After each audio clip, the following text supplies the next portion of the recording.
Hello viewer, तो आज हम पढ़ेंगे glucose can't break on it on need little energy to start active energy इसको कहा जाता है। So does this mean glucose break only when someone is alive? Yes, 100%। तो आज हम आगे बढ़ते हैं। Okay, let's make it very clear what is activity energy को क्या कहा जाता है। It is the push that, यानी कि एक्टिविटी एनर्जी यानी कि पुश करना, जो हम जैसे ग्लूकोज बनता है that start the chemical reaction कहा जाता है।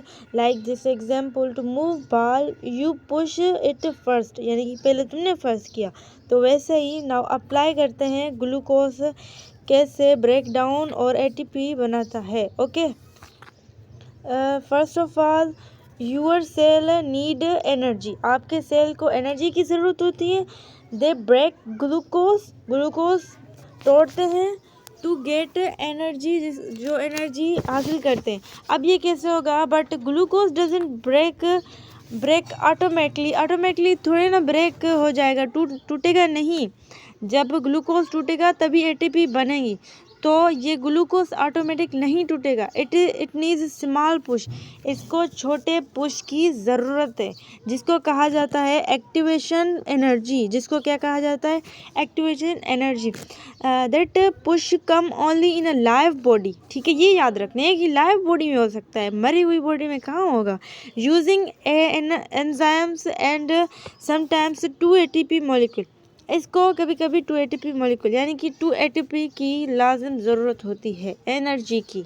ठीक है, एक्टिवेट एनर्जी कहा जाता है इसको। ओके, आगे बढ़ते हैं। And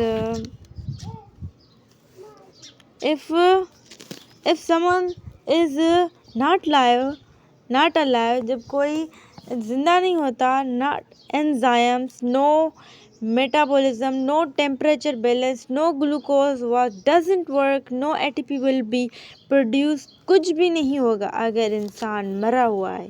That's it. So yes, you are right. Glucose only break down in a live organism.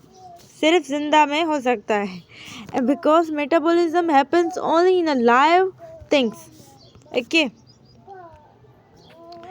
तो इजी में पढ़ते हैं कि इसी लाइन में no life, no metabolism, no molecules, no break down, no energy. Okay, thank you so much.